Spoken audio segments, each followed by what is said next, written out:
لله رب العالمين والصلاة والسلام على سيدنا محمد أشرف المرسلين وعلى آله وصحبه أجمعين أما بعد فأعوذ بالله من الشيطان الرجيم بسم الله الرحمن الرحيم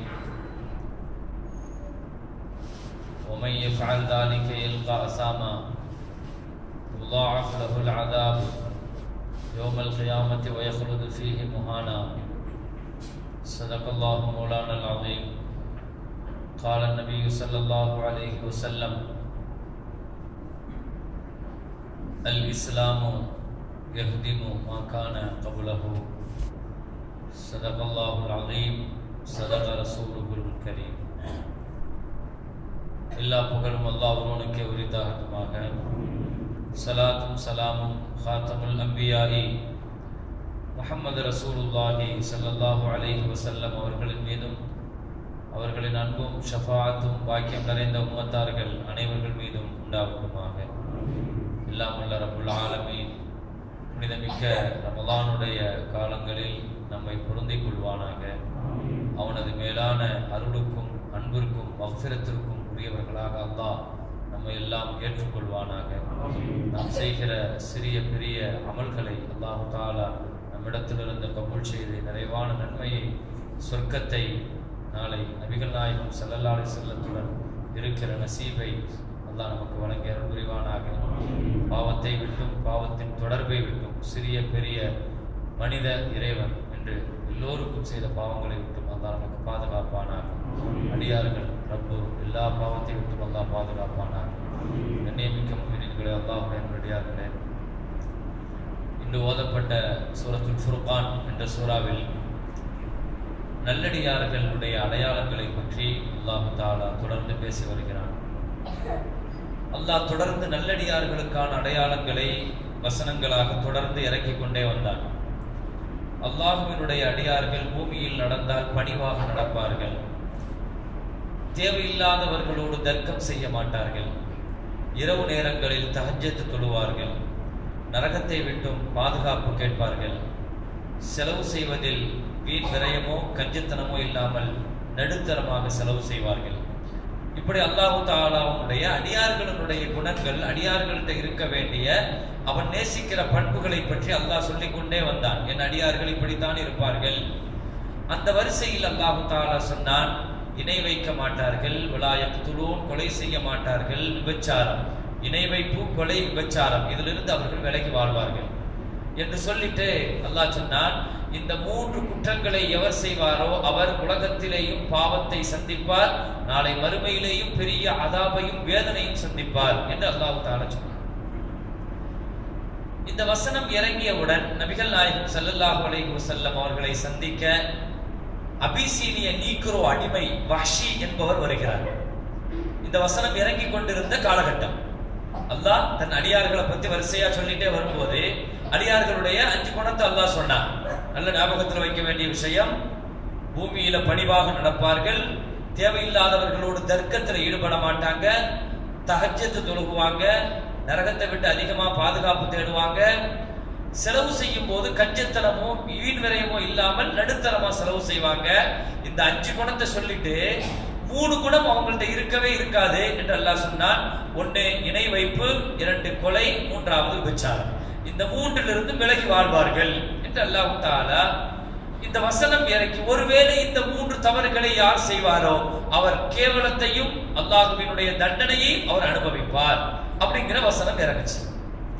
இந்த வசனம் இறங்கி கொண்டிருந்த பொழுது நபி ஸல்லல்லாஹு அலைஹி வஸல்லத்தை சந்திக்க வஹ்ஷி வருகிறார். நீக்ரோ இனத்து அடிமை இவர். யார் இவர்? இந்த வஹ்ஷி. இவர் வருவதற்கு முன்னால் ஒரு செய்தியை நாம விளங்கணும். இவர் எப்படிப்பட்ட சூழ்நிலையில வராருங்கிறத விளங்கணும். இதுவரைக்கும் ஸல்லல்லாஹு அலைஹி வஸல்லம் யார் ஈமான் கொண்டாலும் அவர்களை வரவேற்க காத்திருந்தார். அபூ ஜஹிலாக இருந்தாலும் சரி, அபூ லஹபாக இருந்தாலும் சரி, எப்படியாவது ஈமான் கொண்டு விட மாட்டார்களா என்று அவங்களுக்காக துஆ செஞ்சிருக்கிறாங்க, அவங்களுக்கு அழைப்பு கொடுத்திருக்கிறாங்க, அதற்காக ரொம்ப கவலைப்பட்டிருக்கிறாங்க. ஆனா ஸல்லல்லாஹு அலைஹி வஸல்லம் இவர் இஸ்லாமாக வரக்கூடாது என்றார். நபி ஸல்லல்லாஹு அலைஹி வஸல்லம் விரும்பிய ஒரு மனிதர் இவர். இவர் ஈமான்குள்ள வரக்கூடாது அப்படி நபியே விரும்பினாங்க. அப்படின்னா இவர் எவ்வளவு பெரிய காரியத்தை செஞ்சிருப்பார். ஸல்லல்லாஹு அலைஹி வஸல்லம் அளவு கடந்த அருளும் அன்பும் உடையவர்கள்.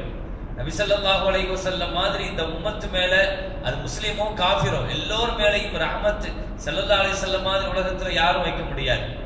ஸல்லல்லாஹு அலைஹி வஸல்லம் சொன்னாங்க, மன் தரக மாலன் ஃபலி வரசத்திஹி, உலகத்துல எந்த தலைவரும் சொல்லாத வார்த்தை, எந்த தலைவரும் சொல்லாத வார்த்தை. நீங்கள் மௌத்தாகிற பொழுதே பொருளை விட்டு சென்றால் அது உங்களுடைய வாரிசுகளுக்கு, நீங்கள் கடனையோ அல்லது வேற ஏதாவது குழந்தைகளையோ நீங்கள் விட்டு சென்றால், பலகீனமான பிள்ளைகளை, அதற்கு நானும் என் அரசாங்கமும் பொறுப்புன்னாங்க ஸல்லல்லாஹு அலைஹி வஸல்லம். கடன் நீங்க வாங்கிட்டு கடனோடு மௌத்தா போயிட்டீங்கன்னா அடைக்கிறதுக்காக எல்லா முயற்சியும் நீங்க செய்றீங்க, அந்த நியத்து இருக்குது, எப்படியாவது கடனை கொடுக்கணுங்கிற ஆசை இருக்குது. ஆனா நீங்க போராடி கொண்டு இருக்கிற பொழுது கடன் அடைக்கிறதுக்கு முன்னால உங்களுக்கு மௌத்து வந்துருச்சுன்னா, நாளை கியாமத்துல உங்க கடனுக்கு நான் பொறுப்புன்னாங்க ஸல்லல்லாஹு அலைஹி வஸல்லம். உலகத்திலேயும் என் அரசாங்கம் இருந்தால் அது உங்கள் கடனை அடைக்கும், உங்கள் பிள்ளைகளுக்கு என் அரசாங்கம் பொறுப்பெடுக்கும் ஸல்லல்லாஹு அலைஹி வஸல்லம். இப்படி அறிவிப்பு செய்த ஒரு அரசியல் தலைவர் உலகத்துல கிடையாது. தங்களுடைய வஃபாத்துல ஆட்சியை நிறுவிட்டு, நீ கடனை விட்டுட்டு போனா, நீ சொத்தை விட்டுட்டு போனா அது உங்க சொந்தத்துக்கு கூட, நீ கடனை விட்டுட்டு போனா என் அரசாங்கத்திட்ட வா, நாங்க அந்த கடனை நாங்க நிறைவேற்றி வைக்கிறோம். பிள்ளைய பலகீனமா விட்டுட்டு போனா நான் நிறைவேற்றி வைக்கிறேன். நபிகள் நாயகம் ஸல்லல்லாஹு அலைஹி வஸல்லம் செய்த அறிவிப்பு உலகத்தில் எந்த தலைவரும் செய்யாத அறிவிப்பு. அந்த அளவுக்கு இந்த உம்மத்து மேல் அளவு கடந்த அன்பும் பாசமும் வைத்திருக்கிற நபிகள் நாயகம் ஸல்லல்லாஹு அலைஹி வஸல்லம் வஹ்ஷி ஈமான்குள்ள வர வேண்டாம் என்று நபி ஸல்லல்லாஹு அலைஹி வஸல்லம். என்ன காரணம்னா, இவர் யார், இவருடைய பின்னணி என்ன, இவர் இஸ்லாமுக்குள்ள வருகிறதுக்கு முன்னால இவரை பத்தி முதல்ல விளங்கணும். பத்ர் போர்க்களத்துல ஹிந்தா என்ற பெண்ணினுடைய குடும்பத்தில் ஒருவரை ஹஜ்ரத் ஹம்ஸா ரலியல்லாஹு போர்க்களத்துல கொன்னுட்டார். அதுக்கு பழி தீர்ப்பதற்காக அந்த ஹிந்தா என்ற பெண் இந்த வஹ்ஷி என்ற நீக்ரோ அடிமையை, தன்னுடைய அடிமை இவர் இந்த வஹ்ஷி 6 மாத காலங்களாக அம்பெறிவதற்கும் போருக்கான பயிற்சியும் கொடுத்து, இவருக்கு ஒரே வேளை அடுத்து நடைபெறுகிற சந்திக்கிற போர்க்களத்தில் எப்படியாவது ஹம்சாவினுடைய கதையை நீ முடிக்க வேண்டும் என்று இவருக்கு 6 மாத காலங்கள் கடுமையான பயிற்சி, பெரும் போர் பயிற்சி பெற்றவர்கள்ட்ட இவரை அனுப்பி இவருக்காக லட்சக்கணக்காக செலவு செய்து இவரை பயிற்சி செய்ய வச்சு எப்படியாவது அடுத்து வர போர்க்களத்துல அந்த ஹம்சாவின் கதையை தீர்த்து கட்ட வேண்டும். ஹம்சா ஒன்றும் அவ்வளவு சாதாரணமான அவர்கள் அல்ல. அல்லாஹ்வின் புலி என்று அவருக்கு பெயர், ஸல்லல்லாஹு அலைஹி வஸல்லத்தின் சிங்கம் என்று அவருக்கு பெயர். உமர் ரலியல்லாஹு எல்லாம் பிற்காலத்தில் தானே வந்தார்கள். இஸ்லாத்தினுடைய ஆரம்ப காலத்துல இந்த தீனையும் நபியையும் பாதுகாத்தது ஹஜ்ரத் ஹம்ஸா ரலியல்லாஹு. நபிகள் நாயகம் ஸல்லல்லாஹு அலைஹி வஸல்லம் அவர்களை மக்காவினுடைய தெருக்களில் தைரியமாக நடக்க வைத்தது ஹம்ஸா ரலியல்லாஹு இஸ்லாமான பின் தான். எனவே அதுவரை யாரும் நபியை நெருங்க மாட்டார்கள். ஹம்ஸா ரலியல்லாஹு அன்ஹு இஸ்லாம் ஆயிட்டான்னு தெரிஞ்ச உடனே நபிக்கு பக்கத்திலேயே போக மாட்டாங்க. அந்த அளவுக்கு ஒரு பெரிய அர்ஷின் புலி என்று சொல்லப்படுகிற அளவுக்கு ஒரு மிகப்பெரிய வீரராக, உமர் ரலியல்லாஹுவை விடவும் கடுமையான வீரராக நபியின் அரவணைப்பில் இருந்த ஹஜ்ரத் ஹம்ஸா ரலியல்லாஹு அன்ஹு பத்ர் போர்க்களத்திற்கு பின்னால் உஹது போரை சந்திக்கிறார்கள். வரலாறு ஒரு நீண்ட வரலாறு, நாம் தெரிய வேண்டிய செய்திகள் வேறொரு திசையில் இருக்கிறது. எனவே நான் வரலாற்றை நோக்கி பயணிக்காமல் மிக முக்கியமாக அதிலே நம் அழுத்தத்தோடு கவனிக்க வேண்டிய செய்திகளை மட்டும் நான் உங்களுக்கு கவனப்படுத்துகிறேன். இப்ப ஹஜ்ரத் ஹம்ஸா ரலியல்லாஹு உஹது போர்க்களத்துல கடுமையாக போர் செய்து கொண்டு சென்று கொண்டிருக்கிற பொழுது இவர் சந்தர்ப்பத்தை எதிர்பார்த்து கொண்டு ஒவ்வொரு மரத்துக்கு பின்னால ஒளிந்து ஒளிந்து வருகிறார் இந்த வஹ்ஷி.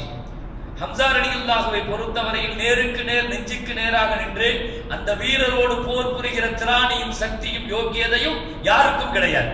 ஹம்ஸா ரலியல்லாஹுவுக்கு முன்னால் வந்தால் அவரின் வாழ்வீச்சும் அவரின் வீரமும் உலக பிரசித்தி பெற்றது. எனவே அவ்வளவு சீக்கிரத்தில் போர்க்களத்தில் நேருக்கு நேர் அந்த வீரரை சந்திக்க யாருக்கும் தைரியமும் துணிச்சலும் கிடையாது.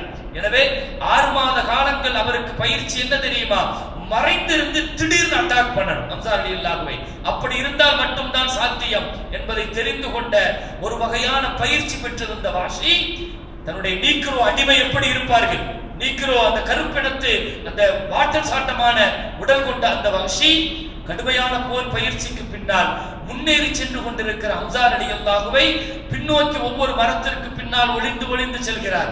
ஒரு கட்டத்தில் ஹம்ஸா ரலியல்லாஹுவை நெருங்கி முன்னால் இருக்கிற எதிரிகளை வேட்டையாடி கொண்டிருக்கிற பொழுது கண்ணிமைக்கிற நேரத்தில் தன்னுடைய வாளை ஹம்ஸா ரலியல்லாஹுவினுடைய முதுகுக்கு பின்னால் சொருகி விடுகிறார். 6 மாத கால பயிற்சி பலன் கொடுத்து விட்டது. ஹஜ்ரத் ஹம்ஸா ரலியல்லாஹு ஒரு கட்டம் கொஞ்சம் அசந்த போது பின்வழியாக வந்து தாக்கி விட்டார். அப்படியே ஹம்ஸா ரலியல்லாஹு சாய்ந்தார்கள். அவ்வளவுதான். உடனே வந்து ஹிந்தாவிடம் வந்து சொன்னார், ஹம்ஸா கதையை முடிச்சிட்டேன்னு வந்து சொன்னார். அந்த பெண், ஹிந்தா என்ற பெண், தன்னுடைய எஜமான் இல்லையா, கொடுத்த வேலையை சரியாக நிறைவேற்றி விட்டேன் என்று சொன்னவுடன் தன் கழுத்தில் இருக்கிற மாலையை அப்படியே எடுத்து அவருடைய கழுத்திலே போட்டார். போட்டுவிட்டு அவருடைய உடலை எனக்கு காட்டு என்று உஹது போர்க்களத்தில் ஓடி வருகிறார். ஹஜ்ரத் ஹம்ஸா ரலியல்லாஹு இரத்த வெள்ளத்தில் சரிந்து கிடக்கிறார்கள். வந்தவள் எவ்வளவு வெறி இருந்தால் ஹம்ஸா ரலியல்லாஹு மேலேறி உட்கார்ந்து கொண்டு ஒரு கத்தியை வைத்து ஹம்ஸா ரலியல்லாஹுடைய உடலை கீறினார். உஹது போர்க்களம் பெரும் முஸ்லிம்களுக்கு தோல்வியை தந்த போர்க்களம், கடுமையான சோதனைக்குள் ஆக்கப்பட்ட போர்க்களம். நபியை கூட அந்த சஹாபிகளால பாதுகாக்க முடியல. ஸல்லல்லாஹு அலைஹி வஸல்லத்தோடு இருந்தது சில குறிப்பிட்ட சில சஹாபாக்கள், 2-3 சஹாபாக்களை தவிர வாய் விட்டு சொல்லணும்னா நிறைய சஹாபாக்கள் போர்க்களத்திலிருந்து ஓடிட்டாங்க. எந்த சஹாபி இதுவரைக்கும் போர்க்களத்துல சஹாபாக்கள் ஓடுன வரலாறு கிடையாது. குர்ஆன் சொல்லுது, நபியினுடைய ஒரு சுன்னத்தை மீறியதற்காக அல்லாஹ் ஷைத்தானை உள்ள விளையாட விட்டால் அத்துணை சஹாபிகளும் சல்லடையாக பிரிந்து போனார்கள், ஓட ஆரம்பித்தார்கள். அவர்கள் ஓட ஓட காஃபிர்கள் விரட்டினார்கள். எந்த போர்க்களத்திலும் இதுவரை நடக்காத வரலாறு. அல்லாஹ் சொல்லுவான், ஓடினீர்கள், வலக்கத் அஃபல்லாஹ், அல்லாஹ் மன்னிச்சிட்டான். ஓடுறது பெரும்பாவம். 7 பெரும்பாவத்துல போர்க்களத்துல இருந்து ஓடுறது பெரும்பாவம். சஹாபிகள் அதை செய்ய மாட்டாங்க, ஒரு நிர்பந்தத்துல செஞ்சுட்டாங்க, அல்லாஹ் மன்னிச்சிட்டான். சரி, அல்லாஹ் மன்னிச்ச பின்னால் அதை பத்தி நம்ம விமர்சனம் செய்யறதுல எந்த அர்த்தமும் இல்லை. அல்லாஹ்வே மன்னிச்சுட்டான், முடிஞ்சிருச்சு. நாம் சிந்திக்க வேண்டிய விஷயம் என்னன்னா, அந்த நேரத்திலேயும் கூட நபியோடு நின்னது மிக முக்கியமான 2-3 சஹாபிகள். ஹஜ்ரத் அபூபக்கர் ரலியல்லாஹு, அலி ரலியல்லாஹு போன்ற சில குறிப்பிட்ட சில சஹாபாக்கள் நபிகள் நாயகம் ஸல்லல்லாஹு அலைஹி வஸல்லம் நின்றார்கள். மாத்திரமல்ல, அவ்வளவு பெரிய போர்க்களத்தினுடைய ஒரு பதட்டத்திலையும் கூட ரசூலும் அந்த போர்க்களத்தில் தைரியமாக நின்றார்கள். அப்ப அந்த நேரத்தில் ஹஜ்ரத் வஹ்ஷி தன் எஜமானியிடம் வந்து சொன்ன பொழுது அந்த போர்க்களத்தினுடைய அந்த பதட்டத்திலேயும் கூட அவள் வந்து ஹம்ஸா ரலியல்லாஹுடைய உடலை கீறி, உலகத்தில் மனிதாபிமானம் என்று 1% கூட இல்லாத அளவுக்கு அந்த பெண் நடந்து கொண்ட உஹதினுடைய நிகழ்வு நபியை மனதளவில் பெரிய காயத்திற்குள் ஆக்கிவிட்டது. ஒரு சராசரியாக போர்க்களத்தினுடைய மனித உரிமைன்னு கடைசி கட்டம் இருக்குங்களே, அந்த கடைசி உணர்வை கூட மதிக்காத அளவுக்கு ஹம்ஸா ரலியல்லாஹுடைய உடலை கீறி அதனுடைய ஈரலை எடுத்து கடிச்சு துப்பி காரி துப்பி ஹஜ்ரத் ஹம்ஸா ரலியல்லாஹுடைய மண்டை ஓட்டை தனியாக எடுத்து அதுல சாராயத்தை ஊத்தி குடிச்சு வெறித்தனமான ஆட்டம் போட்ட ஹம்ஸா. கொஞ்சம் நினைத்து பாருங்க, ஹம்ஸா ரலியல்லாஹுடைய உடலை ஸல்லல்லாஹு அலைஹி வஸல்லம் போர்க்களம் முடிந்து வந்து தேடுகிறார்கள், உடலை கிடைக்கல.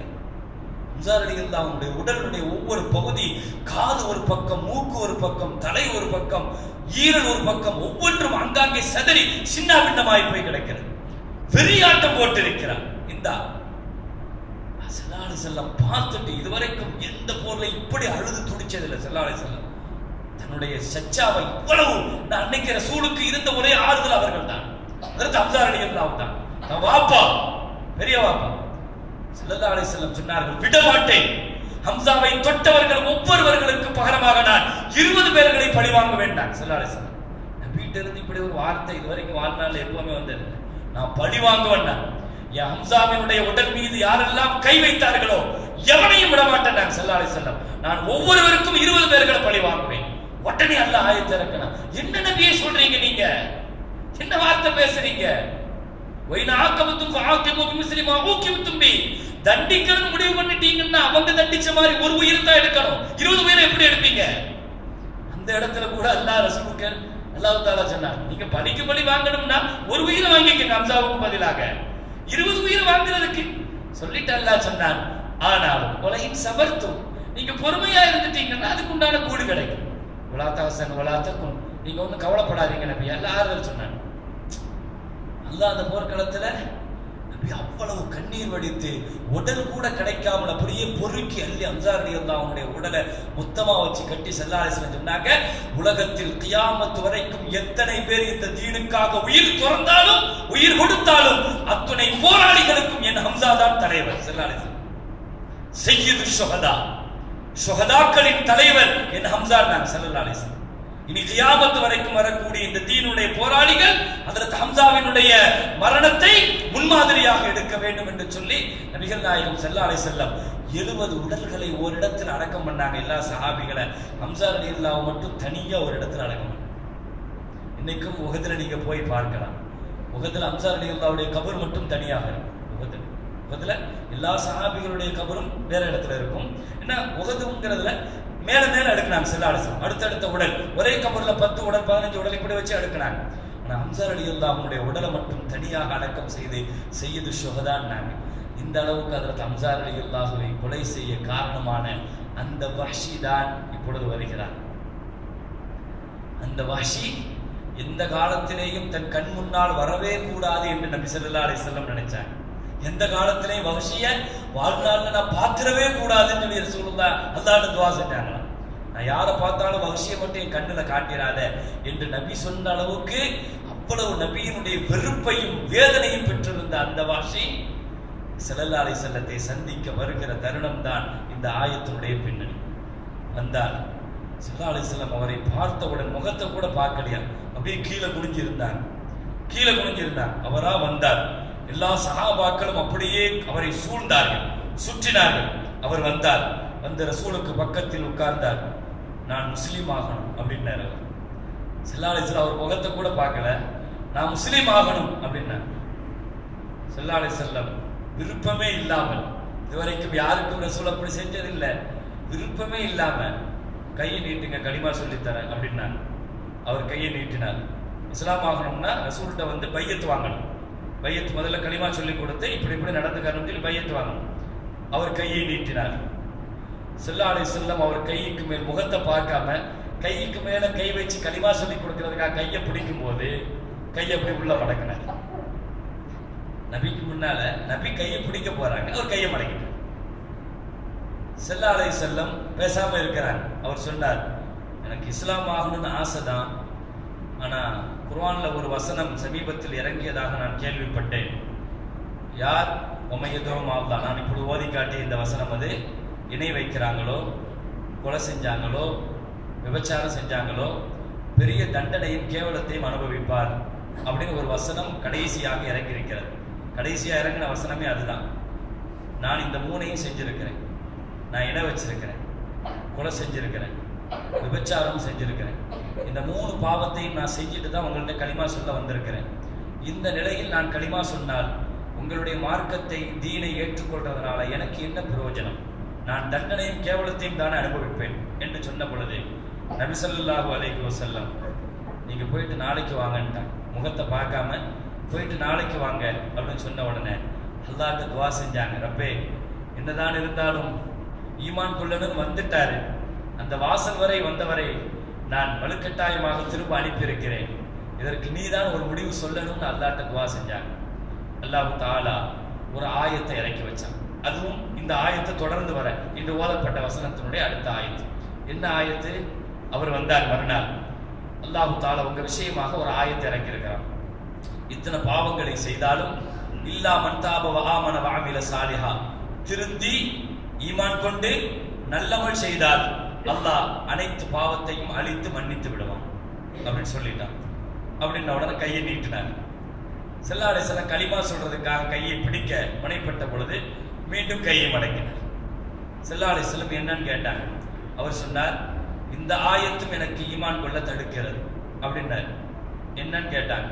சொன்னார், திருந்தணும், நான் திருந்திட்டேன், ஈமான் கொள்ளணும், ஈமானும் சொல்லிட்டேன், நல்லமல் செய்யணும் ஒரு வார்த்தையை சேர்த்து சொல்லியிருக்கிறான். நல்லமல் செய்யறதுக்கு முன்னால நான் மௌத்தாயிட்டா என் கதி என்ன அப்படின்னு கேட்டார். 3 பாவத்தை செஞ்சது 3 அல்லாஹ் திரும்ப சொல்லிட்டான். திருந்தணும், ஈமான் கொள்ளணும், அமல் செய்யணும். நான் திருந்திட்டேன், ஈமான் கொண்டுட்டேன், அமல் செய்யறதுக்கு முன்னால நான் மௌத்தாயிட்டா எனக்கு என்ன பிரயோஜனம் ஈமான் கொள்றதுனால? ஸல்லல்லாஹு அலைஹி வஸல்லம் சொன்னாங்க, நீங்க போயிட்டு நாளைக்கு வாங்க, நான் என் ரப்பிட்ட பேசுறேன்ட்டேன். ஒரு பாவிக்காக ஸல்லல்லாஹு அலைஹி வஸல்லம் எத்தனை தடவை பேசுகிறார்கள். ரப்பும் சளைக்காமல் ஆயத்து இறக்கி கொண்டே இருக்கிறார். இதுதான் அல்லாஹ்வுடைய கிருபை. ஈமான்ங்கிறத மட்டும் அல்லாஹ் தான் வச்சிருக்கிறான்.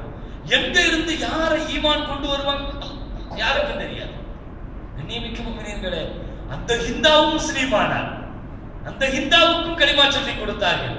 அந்த ஹிந்தாவின் கணவர் அபூ சுஃபியான் எத்தனையோ போர்க்களங்களை நபிக்கு எதிராக தலைமையேற்று வந்தவர், அவருக்கும் கலிமா சொல்லிக் கொடுத்தார்கள்.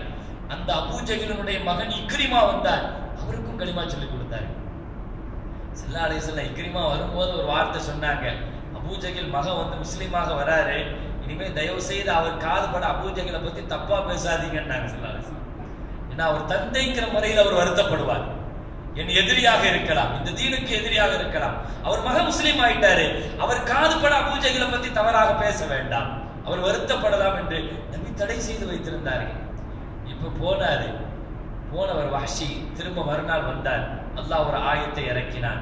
ஸல்லல்லாஹு அலைஹி வஸல்லம் சொன்னார்கள், அல்லாஹ் உங்க விஷயமாக அடுத்த ஒரு ஆயத்தை இறக்கி இருக்கிறான். இன்னல்லாஹ லா யக்ஃபிரு அன் யுஷ்ரக பிஹி வ யக்ஃபிரு மா தூன ذلك லிமன் யஷா. அல்லாஹ் இணை வைப்பை மட்டும் மன்னிக்கவே மாட்டான். இணை வைப்பை எந்த சூழ்நிலையிலையும் மன்னிக்க மாட்டான். இணை வைப்பை தவிர வேற எந்த பாவமாக இருந்தாலும் அல்லாஹ் மன்னிச்சிருவான். எந்த பாவத்தை தான் நாடியவர்களுக்கு அல்லாஹ் மன்னிச்சிருவான் அப்படின்னு ஒரு ஆயத்து இறங்கியது. அதை வஹ்ஷிக்கு ஓதி காட்டினார்கள். கையை நீட்டுகிற பொழுது மீண்டும் கலிமாவுக்காக கரம் பிடிக்க நபி முனைய கையை மீண்டும் மடக்கினார். சொன்னார், இந்த ஆயத்தும் என் ஈமானுக்கு தடையாக இருக்கிறது. இணை வைப்பை மன்னிக்க மாட்டான், சரி, இணை வைப்பல்லாத எல்லா பாவத்தையும் தான் நாடியவர்களுக்கு மன்னிப்பான் என்ற ஒரு வார்த்தை அல்லாஹ் போட்டிருக்கிறான் குர்ஆன்ல. அவன் நாடியவர்களில் நான் இல்லையானால், அவர் கேட்டார், அவன் நாடியவர்களில் நான் இல்லையானால். ஸல்லல்லாஹு அலைஹி வஸல்லம் நீங்க போயிட்டு நாளைக்கு வாங்கன்னாங்க. போனாரு. கடைசியாக அல்லாஹ் ஒரு வசனம் இறக்கினான். அல்லாஹ் சொன்னான், நபியே அவர்கிட்ட சொல்லுங்க, அந்த வஹ்ஷிட்ட சொல்லுங்க, குல் யா இபாதியல்லதீன அஸ்ரஃபு, என் அடியார்கள் அனைவர்களுக்கும் நீங்கள் சொல்லுங்கள் நபியே, லா தக்னது மின் ரஹ்மத்தில்லாஹ், என் அருளில் இருந்து அவர்கள் நிராசை அடைய வேண்டாம். என் அருள் மேல நம்பிக்கை வச்சு வாங்க, நான் மன்னிப்பேன். என்னை நம்பி வாங்க அல்லாஹ் சொல்றான், என்னை நம்பி வாங்க. இதுக்கு மேல ஒரு வார்த்தை என்ன சொல்றது? நாடியவர்கள் மன்னிப்பா அல்லாஹ் சொல்லிட்டு அதுக்கு அடுத்து தக்னது மின் ரஹ்மத்தில்லாஹ், என்ன நம்பணுமா இல்லையா, என்ன நம்பி வர சொல்லுங்க, நான் மன்னிப்பேன். இந்த ஆயத்தை சொன்னார்கள். அல்லாஹ் சொல்லிட்டான், தான் நாடியவர்கள் அதையெல்லாம் தாண்டி அவன் மேல, அவன் அருள் மேல நம்பிக்கை வச்சு வாங்க, மன்னிப்பான். யக்ஃபிரு துனூப ஜமீஆ, எல்லா பாவத்தையும் மன்னிக்கிறதா சொன்னான். என்ன நம்பி வந்தவங்கள எல்லா பாவத்தையும் நான் மன்னிப்பேன், அவரை என்ன நம்பி வர சொல்லுங்கன்னா தான். இந்த வார்த்தையை சொன்ன உடனே வஹ்ஷி கை நீட்டினா, ஸல்லல்லாஹு அலைஹி வஸல்லம் கையை பிடிச்சாங்க, கலிமா சொல்லி கொடுத்தாங்க, எல்லாம் சொல்லி முடிச்சுட்டு வஹ்ஷிட்ட ஒரு வார்த்தை சொன்னாங்க. துர்பாக்கியமான ஒரு வஹ்ஷியினுடைய நிலைமையை நினைச்சு நாம் ரொம்ப கவலைப்படுகிறோம். ஒரு வார்த்தை சொன்னார், உங்கள் வாழ்நாள் முழுக்க இனி என்ன சந்திக்காதீங்கன்ட்டாங்க. கலிமாவை சொல்லி கொடுத்துட்டு ஸல்லல்லாஹு அலைஹி வஸல்லம், இனி தயவு செய்து நான் உங்களை பார்க்க கூடாது, என் பார்வையில படுற மாதிரி நீங்க இனிமே நீங்க வேண்டாம், என்ன உங்களை பார்க்கிற பொழுதெல்லாம் என் ஹம்சாவின் நினைவு வருகிறது. நான் எவ்வளவு பெரிய துர்பாக்கியம், நபியை பார்க்கறது எவ்வளவு பெரிய பாக்கியம். ஈமானுக்கு பின்னால ஒவ்வொரு நிமிஷமும் நபியை பார்க்கறதுக்காகவே சஹாபாக்கள் உட்கார்ந்து இருப்பாங்க. அந்த பாக்கியம் வஹ்ஷிக்கு கிடைக்கிற, என்ன பார்க்காதீங்க, என் கண்ணுக்கு முன்னால வராதீங்க, மறைஞ்சு இருந்திருங்க, ஹயாத்துள்ள வரைக்கும் ரசூல் வஹ்ஷியை பார்க்கணும். அவ்வளவு பெரிய துர்பாக்கிய நிலை. ஈமான் கிடைச்சாலும் கூட வஹ்ஷி ரலியல்லாஹு சொல்லுவார்கள், நான் ஹம்சாவை கொலை செய்ததற்காக பழிக்கு பகரமாக நான் இந்த தீனுக்கு வந்ததற்கு பின்னால் நபியை சந்தோஷப்படுத்துறதுக்காக நான் ஏதாவது செய்யணும்னு நபி காலத்திற்கு பின்னால் எனக்கு வாய்ப்பை தேடிக்கொண்டே இருந்தேன். ஒரு கட்டம் அபூபக்கர் ரலியல்லாஹு அன்ஹுடைய ஆட்சி காலம், யமாமா போர்க்களம் நடந்தது. யமாமாவிலே நபி ஹயாத்தாக இருந்த பொழுதே முஸைலமத்துல் கذாப் என்பவன் தன்னை நபி என்று அறிமுகப்படுத்தியவன். ரசூலுக்கு முன்னால் நபி இருந்த காலத்துல அவனும் நபிட்ட வந்து நானும் நபிதான்னு சொன்னான், எனக்கு வஹி இறங்குதுன்னா. ரசூலுல்லாஹ் இருக்கிற காலத்திலேயே அவன் தன்னை நபி என்று மக்களுக்கு மத்தியில் அறிமுகப்படுத்தியவன். இவனுக்கு எதிராக அபூபக்கர் ரலியல்லாஹு போர் தொடுத்த பொழுது அவனை நான் ஹம்சாவுக்கு பகரமாக நான் கொலை செய்தேன் என்று சொன்னான். அந்த முஸைலமாவை நபி எதிர்த்து தன்னை நபி என்று சொன்ன அந்த முஸைலமாவை அந்த யமாமா போர்ல நான் கொலை செஞ்சதற்கு பின்னால ஹம்சாவுக்கு பகரமாக என்னாலான ஒரு சின்ன உதவியை, இது நபிக்கு சந்தோஷமாக இருக்குமானால் எனக்கு அது மறுமையினுடைய பெரிய மகிழ்ச்சி. நாங்கள் கண்ணியமிக்க முஃமினீன்களே, வரலாற்றில் எத்தனையோ விஷயங்கள் இது போன்ற நிகழ்வுகளை பார்க்கிறோம். ரப்புல் ஆலமீன் ஹிதாயத் என்பதை தான் நாடியவர்களுக்கு எங்கிருந்தாலும் எந்த இடத்தில் இருந்தாலும் அல்லாஹ் தஆலா அங்கிருந்து அந்த ஹிதாயத்தை நசீபாக்கி விடுகிறான். அவன் நாடிவிட்டான். பிலால் ரலியல்லாஹு சொன்னது போல அல்லாஹ் ஈமானை மட்டும் எப்பொழுதும் தன் கையில் வைத்திருக்கிறான். இல்லையானால் என்னை போன்ற கருப்பினத்து அடிமைகளுக்கெல்லாம் ஈமானுடைய பாக்கியம் கிடைக்குமா அப்படின்னு சொல்லுவாங்க. அல்லாஹு தஆலா அந்த நசீபை எல்லாம் நாம் விரும்பியோ விரும்பாமலோ கேட்டோ கேட்காமலோ ஏதோ ஒரு இஸ்லாமிய குடும்பத்தினுடைய வழியாக வந்த காரணத்தினால் இன்றைக்கு நம்மளுக்கு ஈமான் கிடைத்திருக்கிறது. நம்மை பொறுத்த வரைக்கும் அது ஏதோ வாரிசு சொத்து தான் இல்லையா? எத்தனையோ வாப்பா அம்மாட்ட இருந்து என்னதான் வாப்பா அம்மா நமக்கு என்ன வேணாலும் செஞ்சு கரட்டுமே. சில பேர்கள் சொல்லுவார்கள், என்னுடைய வாப்பா எனக்கு அது செய்யல இது செய்யல, என்னுடைய பெற்றோர்கள் அது செய்யல. எது செய்கிறார்களோ இல்லையோ உங்களுடைய சொர்க்கத்திற்கு காரணமான அந்த ஈமான் அவங்க தானே உங்களுக்கு தந்திருக்கிறாங்க. அந்த தாய் தந்தையர்களுக்கு, முஸ்லிமான தாய் தந்தையர்களுக்கு பிறந்ததுனால தானே இன்னைக்கு நாம முஸ்லிம்களாக இருக்கிறோம். இல்லைன்னு சொல்லி சொன்னா நம்மளுடைய கதி. நாம் பெற்றோர்களுக்காக இதற்காகவே நிறைய துவா செய்ய கடமைப்பட்டிருக்கிறோம். நமக்கு ஈமானை தந்தவர்கள், தீன்னா என்ன சொல்லி தந்தவங்க, நம்மளை கைப்பிடித்து பள்ளிவாசல்ல கூட்டு வந்தவங்க, நமக்கு தொழுகையை சொல்லி தந்தவங்க, அந்த பெற்றோர்களுக்காக காலமெல்லாம் நாம் நன்றி கடன்பட்டிருக்கிறோம். கண்ணியமிக்க முஃமினீன்களே, அந்த ஈமானுடைய வாழ்க்கைக்காக எத்தனையோ பேர் அந்த ஈமானுக்காக இவ்வளவு போராட்டம் நடத்தியிருக்கிறார்கள். அல்லாஹு தஆலா நமக்கு அதை கொடுத்திருக்கிறான். அந்த ஈமானை பாதுகாக்கிற பொறுப்பு நமக்கு இருக்கிறது. மிக முக்கியமாக பெருமக்கள் சாலிஹீன்கள் சொல்லுவார்கள், அல்லாஹ் தந்த அந்த ஈமானுக்காக நம்ம எந்த கஷ்டமும் படாம வாங்கியிருக்கிறோம். ஆனா அந்த ஈமானை பாதுகாக்கிறதுக்கு ஒன்று இருக்குது. அதை நிஅமத்துங்கிறத விளங்கி ஒவ்வொரு நாளும் ஈமானுக்காக 2 ரக்காத் தொழுகுங்கன்னு சொல்லுவாங்க. சஹாபாக்கிட்ட இந்த பழக்கம் இருக்கு. ஈமானுக்காக ஈமான் தந்த ரப்ப நன்றி சொல்லி ஒவ்வொரு நாளும் 2 ரக்காத் ஏதாவது ஒரு நேரம் அது நம்முடைய ஈமான் பாதுகாக்கப்படுவதற்கு காரணமாக இருக்கும். எல்லாம் வல்ல ரப்புல் ஆலமீன் ஹயாத்துள்ளவரை ஈமானோடு வாழ வைப்பானாக. நம்முடைய மௌத்திலையும் ஈமானை பாதுகாத்த நிலையில ஈமானோடு மௌத்தாக நசீபை தந்தருள்வானாக. வாசுர் தஅவானா அல்ஹம்துலில்லாஹி ரப்பில் ஆலமீன். اللهم تقبل منا صلاتنا وصيامنا وقيامنا وركوعنا وسجودنا وتضرعنا وتخشعنا وتمم تقصير اعمالنا وتجاوز عنا سيئاتنا وتوفنا مع الابرار.